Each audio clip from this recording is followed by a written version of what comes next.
You're welcome back. Now we begin with the Electoral Commission today, which began a 3-day exercise aimed at recruiting an IT company for the proposed electronic transmission of election results in December. Companies that have been all shortlisted to bid for the contract to electronically transmit election results have been demonstrating how they will carry out the duty on election day.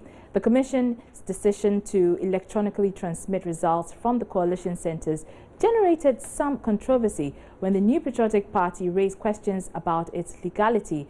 I'm joined in the studio by my colleague Raymond Akwa, who's been keenly following this process. Raymond, what are we to expect from these companies as they make presentations to the EC on this particular matter? So first, they have to demonstrate that on the day of election, they will be able to actually use the scanner and show us how the scanner is going to pick the information, transmit it at the same time to the EC's headquarters. So the information is shown to the screen on all of those gathered there. If the EC goes ahead to implement its giant screen technology, that same scanner will show the results exactly on that particular screen. So now they will do that without problems, without any interference, without any problem. It's what they are supposed to do. So it's supposed to be one demonstration of how efficient you can be on the day, 275 different locations without any hitches. That is what they are going to show. I see. And we understand that representatives of the political parties and civil society organizations have been invited to monitor the exercise. Why is that? Because the understanding, prior to all of this happenings, the MPPs, Peter McMenu, had raised questions about the legality of the exercise and the fact that since March 16, when the last idea was actually to give them more information, they've not heard anything from them. So they wanted to know what's been happening with this process. It's been termed to be shrouded in some secrecy. So this is to open it up to the people that matter most and who are stakeholders at that particular level. So we're told that they are sitting in the meeting and observing what's happening. Maybe they have reservations, but they have to keep it to them as of now. But what they are doing now is to observe and keep their thoughts. Okay, now are these representatives allowed to make any input into the exercise at all? Because a Facebook post on the head of Dankwa Institute's Gabi Asare-Otre-Dakon's wall suggests that they're not allowed to raise any issues, only to watch. Our indications we got from the EC first, Deputy Communications Director in the very person of Ayuba UC, made it very clear that they were there to participate in the selection. But because they've extended the EC's tender committee now to include people who are not even part of it in the first place, these people will not have the opportunity to say anything so far. So you observe, you write down your issues, and when they go to the next step, they can make these inputs because they believe these are just presentations. In any case, they've not settled on one yet. That's the indication we are getting from the EC. All right. Thank you very much. That's Raymond Akwa, my colleague there. Well, we've been speaking to the EC's Deputy Head of Communications, Yusuf Ayuba, who says everything is being made to ensure the process is open and fair. No, it's a three-day process. So we'll go through all the processes. We'll do the evaluation, and the best company would be selected at the end of the process. It's not only members of the EC who is on the panel. We have people from external bodies also on the panel. So I'm sure when we finish the program, we should be able to give you all the members of the committee. We are not being secret. That is why we have our major stakeholders, the political parties here to observe. We have members of the civil society and to also decision.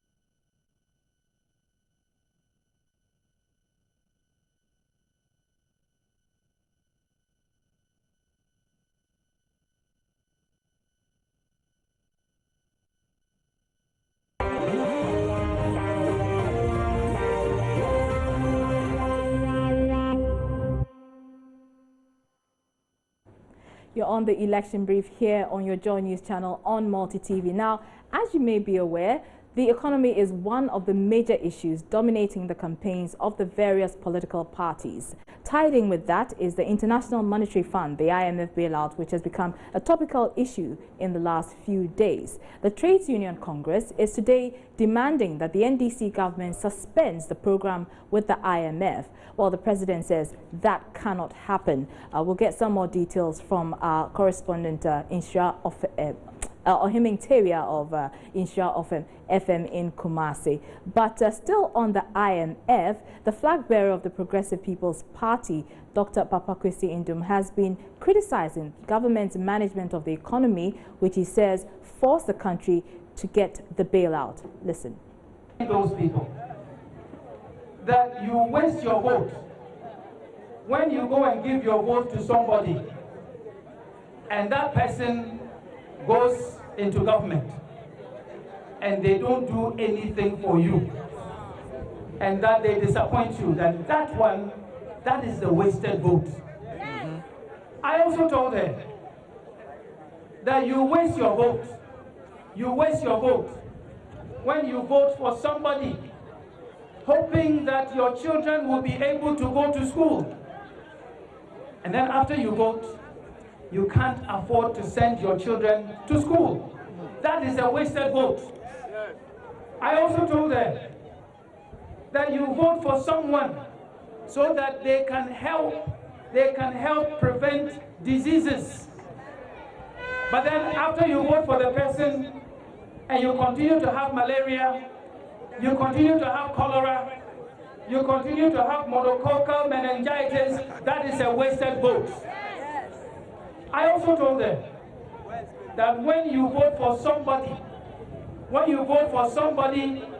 with the hope that you will have continuous power, electricity, and you vote for them, and then you get doomsaw, that is a wasted vote.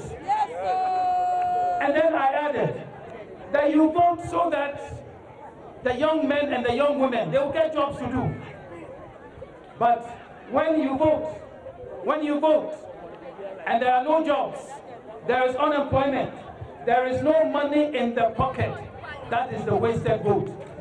So go and tell them, especially all the people who voted for John Dramani Mahama, that they have gone to waste their votes. And the vote that they have wasted, that is the vote that has now sent us to the IMF, because John Mahama says he cannot manage our economy.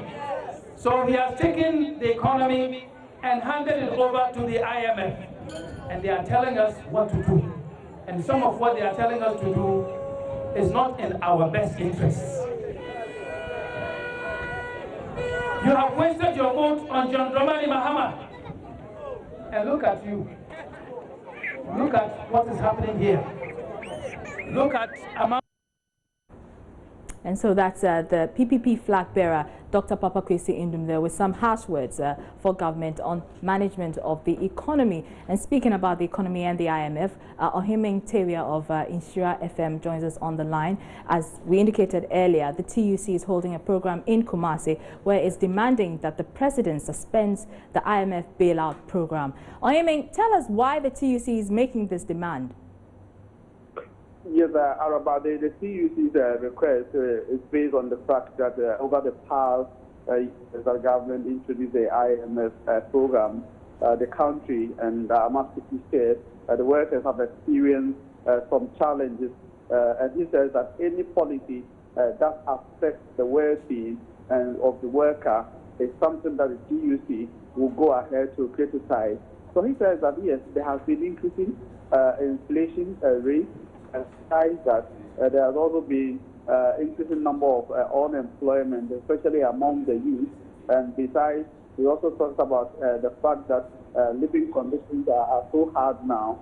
So he wants the president and amongst the government to suspend the IMF program to ensure that homegrown policies are adopted to nurture the economy. So that is how Mr. Usu put it. What has the president been saying in reaction to that? I imagine he has been saying no.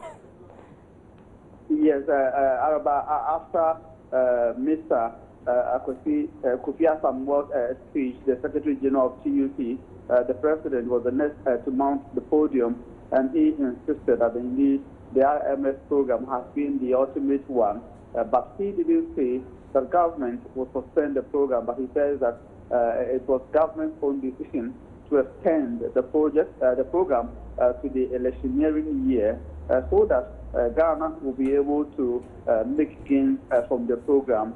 He mentioned particularly the introduction of some interventions, especially in the area of increased educational infrastructure and health infrastructure, that he says is gaining some attention, and he says government will continue to implement and pursue those policies to ensure that Ghana in general benefits from those programs. All right, thank you very much, and that's Insure FM's Ohim Intavia with that update from the TUC meeting in Kumasi. Now, a former Deputy Attorney General, Kwame Osei-Pembe, is predicting that poor people who would vote for President Mahama in the December polls will go to hell. The former NPP MP is reported to have told an Accra-based radio station that he does not understand why people who are reeling under poverty will still vote for the sitting president in this elections. He joins us on the line. Many thanks for your time, sir. Thank you, Arawa. Now, these words attributed to you, are these words accurate? Poor people who vote for Mahama will go to hell? Well, I said poor people in this country who are suffering under this government, who are suffering under a government which has visited so much hardship on the poor people of this country, that their children cannot go to school, that they cannot feed themselves and their children, they cannot pay their light bills, they cannot go, when they are sick, they cannot go to hospital, and a whole lot of things. And if these people decide to choose to remain in this poverty, they can never please God. Because as a Christian, I believe, as Ecclesiastes 12:14 says, God shall take everything into judgment. So that as a human being created in the image of God, if you choose to remain in poverty, to remain in hardship, put your children and your grandchildren in perpetual poverty, you cannot be pleasing to God. And therefore, if you go and sit in the church and pray every day and believe that that would take you to heaven, as that you are like somebody who intentionally takes poison, commits suicide. You are just committing suicide. And therefore, I believe that if God is counting people who go to heaven, you will not be among such people. That's quite an interesting analysis there. But what has voting for a candidate of my choice got to do with where I spend eternity? The candidate decides. A president, the government you choose decides whether you live well or live bad. If the government imposes tax that you cannot pay, if the government destroys national health insurance, if your children, if you're poor people, if a poor person is able to educate your child and he rolls on the street without any job, I mean, it is your responsibility to see to that. So that if you neglect that, like somebody wrote that, it is never a sin to be born poor. But if you can do something about the poverty, about the situation, and you decide to remain at the moment, you don't do anything about that, it becomes a sin. So that if you can change the government, which has proven incompetent, which has wasted hardships on you, and you decide that it is my choice. Therefore, it is somebody's choice to kill himself. But if you kill yourself, by my Christian belief, if you kill yourself, God will punish you. You go to hell. So that if you decide to choose a path which will visit hardship on you, and moreover, the Bible says that you should seek the welfare of the country, of the land which God has given to us. So if you decide to take a path which is contrary to that, you expect God to bless you and send you to heaven. It means that you have decided to commit suicide, put yourself in hardship, and that's not the will of God.